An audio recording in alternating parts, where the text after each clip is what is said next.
Part 3. A lot of slides, a lot of dying cameras. So let's get to it so I can make sure I get this done because I got 24% left on this camera to get it done with before it shuts itself off. So we finished talking about, at the end of part 2, we finished talking about some domestic stuff under President Obama, including DOMA at the end, Defense of Marriage Act getting overturned. Let's talk about his economy. He did inherit the worst economy since the Great Depression in terms of unemployment and stock market performance and stuff like that. He will endorse the TARP program, the Targeted Asset Relief Program that President Bush had proposed. He will work to help stabilize the markets. Obama directed money to save the automobile industry is one of the ones that we will bail out. Then the second big one will be the American Recovery and Reinvestment Act, which is another $800 billion stimulus package, a third of it to local governments so they wouldn't lay anybody off, a third to infrastructure, and a third to tax cuts for the middle class. Passed with 0 Republican votes, and it probably wasn't big enough in the end. I think most economists were saying you should spend $1.5 trillion just on this. They did $1.5 trillion in total. A lot of political arguing and partisan bickering and stuff like that went into both of these programs, and in the end, it didn't do enough. That's not all Obama's fault, but is partially some of his fault. Big thing I want to focus on with this, I do have a thing down there at the bottom, but when we bailed out a lot of companies during the Great Depression under FDR, and we bailed out a bunch of companies and industries and stuff like that, they forced them to change how they behaved afterwards. They regulated afterwards how they said, if you're going to take this money, here's what you can't do, and here's how you're going to change in the future.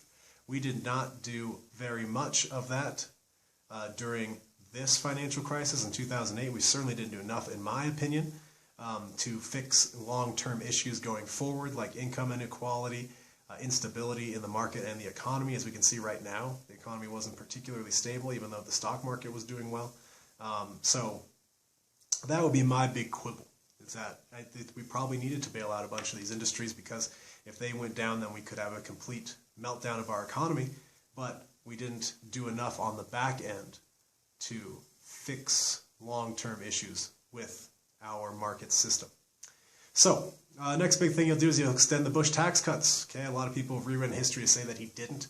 He tried not to for rich people. There was arguments about whether or not we should extend tax cuts for people making $450,000 and above, but in the end we extended the tax cuts.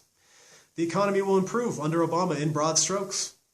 So the unemployment goes from 9.9, so 10% down to 4.5% when President Trump took office. Stock market hit record highs for the last 6 years of the Obama administration. We had the longest period of private sector job growth, I think, in history, and they talked about that a lot. But again, same quibble I'll make all the time, right?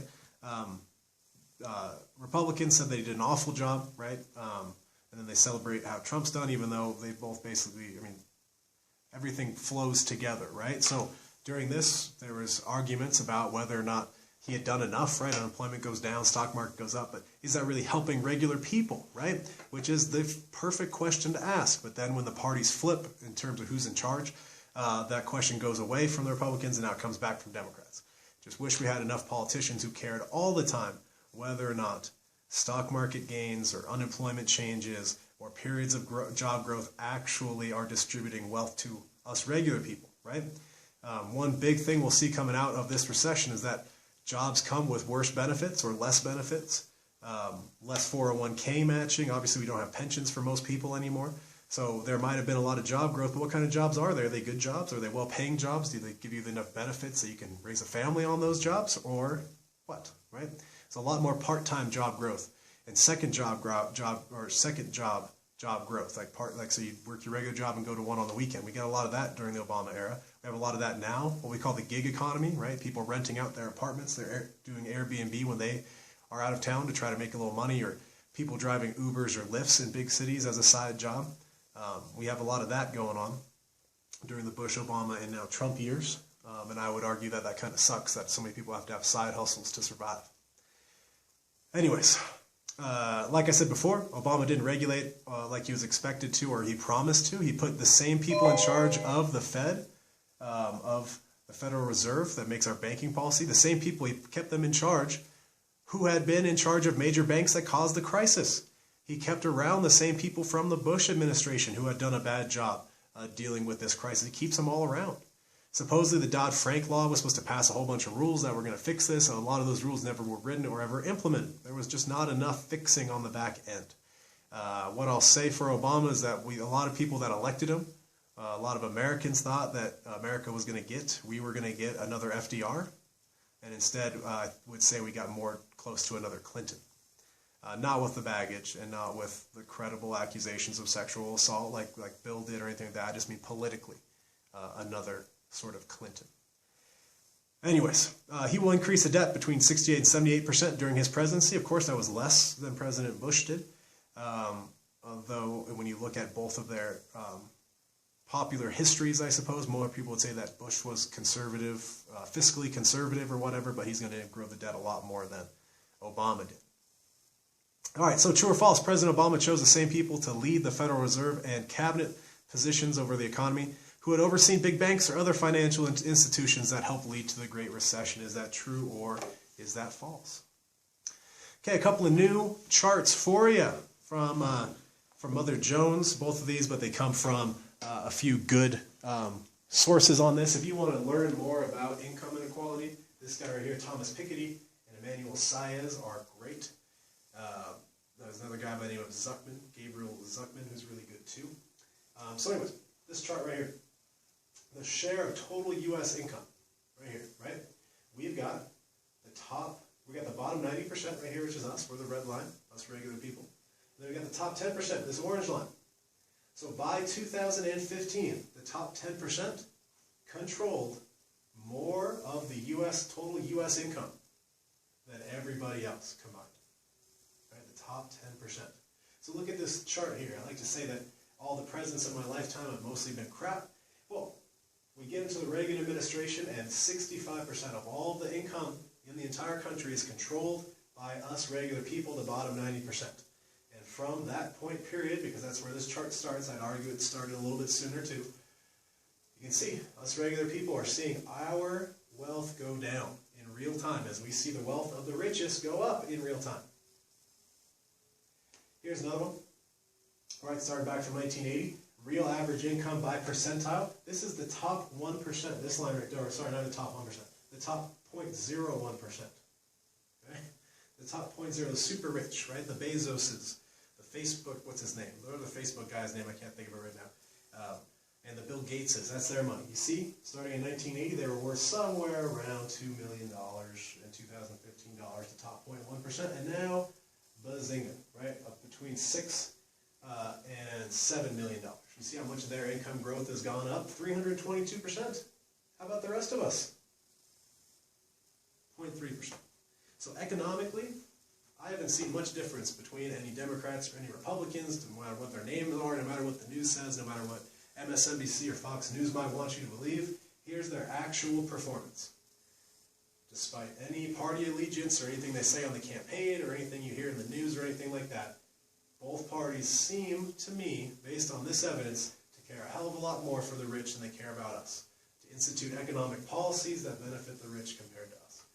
And you might think that sounds class warfare-ish or whatever, but just looking at these numbers, it makes me angry to think that despite how hard us regular people work, we're not getting our share of what we should get.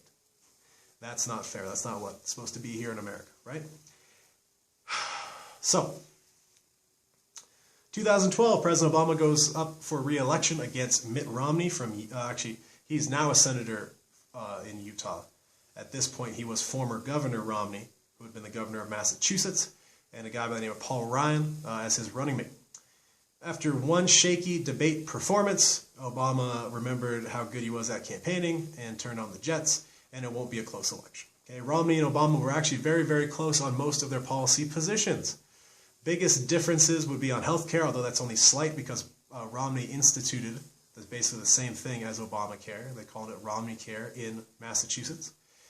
Social policies, there will be differences, right? On gay marriage, climate change. Oh, climate change is not really social, but that sort of a thing, there'll be differences. Not as much about economic stuff, not as much about warfare stuff. But in the end, Obama wins 332 to 206, the 51% popular vote margin. What made it closer than the last election? Indiana goes Republican, North Carolina goes Republican. That's the difference between the Romney and McCain campaigns. All right, so foreign policy. Most of it's going to involve the war on terror, right? So Iraq and Afghanistan, we withdrew troops as agreed upon by the Bush administration, but troops still remain. We've had surges. Those wars are still ongoing, right? Through another president, even now into the Trump administration, we still are at war in these two countries. Neither country is what we'd call pacified or stabilized. We've talked about that a lot. Just bad, just tremendous bad. Foreign surveillance will expand, okay? A guy by the name of Edward Snowden, who's now living in an embassy in Russia, because he cannot leave or else he'll get renditioned back here, leaked a whole bunch of information about how the NSA, the FBI, and the CIA all had their own covert or secret surveillance programs that they were using to spy on foreign diplomats, including Angela Merkel, who is the prime minister, I want to say, the chancellor of Germany. We were spying on the president of Brazil. We were spying on all sorts of other political leaders, right? And this all gets leaked by Edward Snowden. He had to end up having to flee the country. If he came back, he would be tried for treason. I, for one, and I'll say this, I personally enjoy people who leak information from the government because it lets us know what they're actually doing. So I don't think Edward Snowden should go to jail, but that's my personal opinion. ISIS. Okay, ISIS forms in the vacuum created by the invasion and toppling of governments in Iraq and Afghanistan, coupled with the economic collapse and the disbanding of the Iraqi military. We've talked about this a bunch. They rose to become the most dangerous terror organization in the world. They still probably are. Committed heinous acts of violence in the Middle East, North Africa, Europe, and America. Many people, like I said, what we call lone wolf attacks, will pledge allegiance to ISIS right before committing acts of terror. They'll take over land in Libya, Iraq, and Syria. The U.S. has bombed them constantly, while also arming rebel groups that are fighting on the ground. One group that we helped a lot, the Kurds, we've abandoned again, but we've done that a bunch of times in U.S. history. Tide has been turned, right? So I need to update this slide a little bit. By the end of the Obama administration, we had taken out about 80% of all of ISIS's land, money, and fighters. That has gotten up to closer to like 95% now in the last couple of years under Trump. So ISIS is still a threat, but not as dangerous as they were 7 years ago. Guantanamo Bay, President Obama promised to close Guantanamo Bay. We house suspected terrorists there. We have a very low percentage that we've actually been able to convict of terror activities. We spend about $14 million per person that we keep there, so it's a huge drain of resources for not a whole lot of actual convictions. Problem is that most countries won't accept people that have been housed there for as long as they've been housed there, because when they leave now, they'll definitely hate America and definitely be terrorists. So it's kind of a catch-22. President Obama said he'd close it and push all those people into the regular court system, the federal court system. Not very many of them ever got pushed that way. Trump vowed to fill up Guantanamo Bay. I'm not sure about the numbers right now, if they've gone up and how much and all that sort of thing. Drone warfare. Obama's going to expand the scope of drone warfare. He's going to perform more missions and kill more people via drone than any president ever had. Obviously, that's not a big hill to climb, right? Only 3 presidents in our history have had access to drones: Bush, Obama, and Trump. They will all kill a lot of people. We don't care necessarily as a country if we're killing civilians over there. We say if you're close to a terrorist and you get killed, then you must have been a terrorist. There'll be a lot of people talking that Obama cut the budget for the military. We talked about the sequester on the last part 2 of this. One thing I'll say is that he will dramatically shift spending in the military towards drones, because drones are more cost-effective than ships and planes and stuff like that. Doesn't end up losing any lives if they get shot down and things like that. What I will also say is that I don't think that it's ethically or morally okay to have a bunch of soulless, heartless killing machines flying around any country that we want to fly them around. I mean, they literally all day, people in Pakistan can hear drones flying overhead. That doesn't make a lot of people like us. So there's going to be a lot of questions about whether or not drones are okay going forward, especially now that we know that there are companies in like Turkey and China building drones to sell to other countries. Are we going to have drone wars? You know, America wouldn't stand for other countries flying drones over our heads. So it's all going to get very, very interesting. Actually, interesting is not right. It's terrifying. So in what 3 countries has ISIS claimed land for their caliphate? Now, this should have an asterisk because they've lost a lot of that land. But was it A, Libya, B, Iraq, C, Syria, or D, Palestine? Which 3? All right, Benghazi. Benghazi was a huge political deal. So the U.S. government had 2 compounds in Benghazi, Libya. Secret compounds, we should also mention, right? So 2 of them were attacked on September 11th of 2012. 4 Americans are going to die. President Obama and Secretary of State Hillary Clinton were criticized for the attack because of the slow military response and lack of security. There is plenty of blame to go around. Several committees were formed, both Democrat and Republican-led committees that found no fault in the President or the Secretary of State. However, obviously, it's never a good thing when multiple Americans die. What I will say is if you read through those reports, we did not want to inform the Libyan government that we had some of these installations. We were moving some of these installations to more secure areas. Funding was denied by the Senate to reinforce some of these areas, so there's lots of blame to go around. What I will say is that the Obama administration and the State Department under Clinton did a hell of a job screwing this up, or talking about this, I should say. They did a hell of a job talking about this the next few days because they blamed it on a video that was released. They blamed it on all sorts of things that weren't the actual cause of it, so their talking points were pretty gross, trying to spin it after the fact. Syria, right? President Obama spoke out of turn and said that if Syria used chemical weapons, it would be a red line and that we would use military action. When the Syrian government appeared to use chemical weapons, Obama went to Congress instead of launching an attack. He went to Congress asking for authorization to use military force in Syria. The Congress rejected that. So Obama will be painted as weak by conservatives for not unilaterally attacking the country. I would argue that we need our Congress to take back the war-making powers from our presidents. It doesn't make us look cool that any president just on their own whim can launch attacks into countries. I don't like that. I would rather have a larger group of people making that decision. So in the end, I mean, who knows if it's probably right to attack or not to attack. I think it's right to not attack without congressional approval is what that should say right there. But that's not to say that President Obama didn't bomb Syria. He bombed Syria 7,000 times during his presidency. But it's hard to argue that Syria wasn't a failure. It's still a failed state. The Trump administration talked about safe zones and some other things. It appears that the Syrian government has got control back over that country, which isn't necessarily good. It's probably better than civil war. I don't know. It's all very messy. Osama bin Laden was killed by SEAL Team 6 on a raid order by President Obama in Pakistan in 2011. So that's a big feather in his cap to say that we killed Osama bin Laden. He tried to normalize relations with Cuba, although that's been stalled under the Trump administration. He signed on to the Iran nuclear deal, negotiated by Secretary of States both Clinton and Kerry, allowed for access and review of Iranian nuclear facilities and a slowdown of their nuclear ambitions in exchange for an easing of economic sanctions. Super, super, super, super, super controversial, and stupidly controversial, I would argue.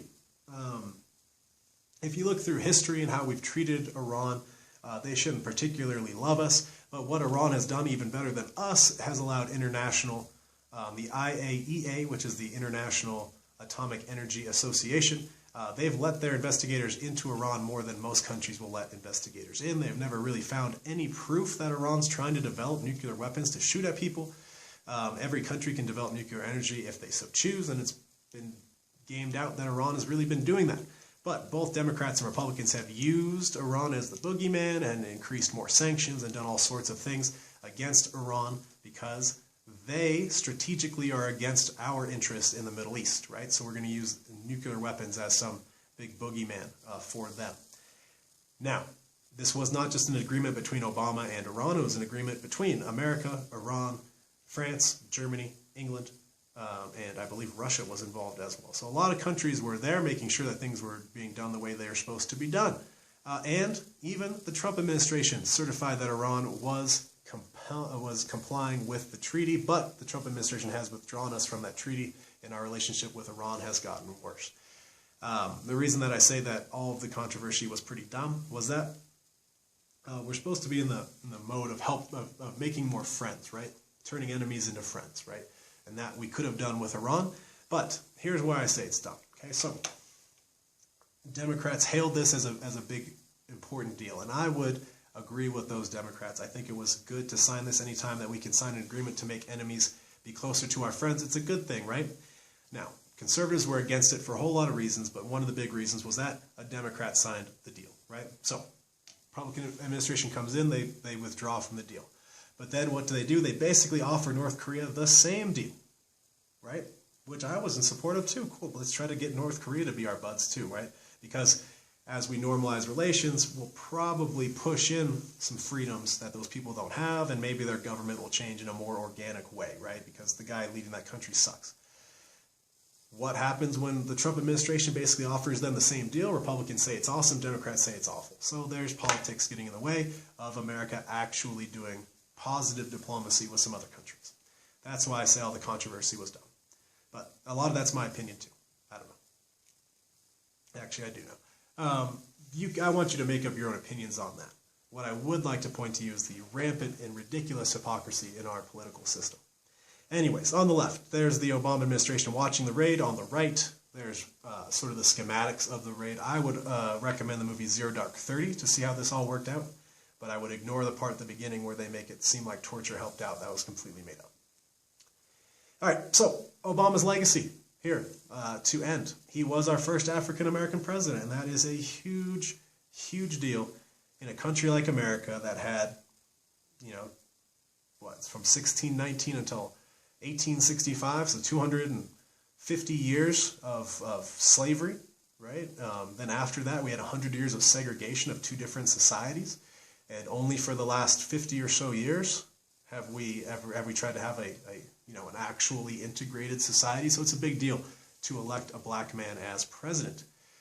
A lot of people will say that he made America more racist, I guess. I don't believe that. I think racial tensions, ebb and flow, but America having to look in the mirror and think about some of the past injustices towards that group of people, and seeing a person from that group in office and leading the way he led or messing up the way he messed up on things, made us have to face a bunch more things. And we don't always face things particularly well. He will go out on a higher approval rating than any president since Reagan, and he's still got a very, very high approval rating. If, say, he was allowed to run for a third term, he would have been the Democratic nominee, and he probably would have run because people still like him for the most part. His legacy is going to be really mixed, right? Some successes and some failures.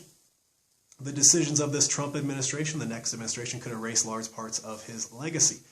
What I'll say is that most people expected a lot more out of him than they got, right? He ran as the hope and change candidate. We got a whole lot of hope. We didn't get that much change. A lot of people perceived him as an evil socialist tyrant, which I would argue is fairly absurd.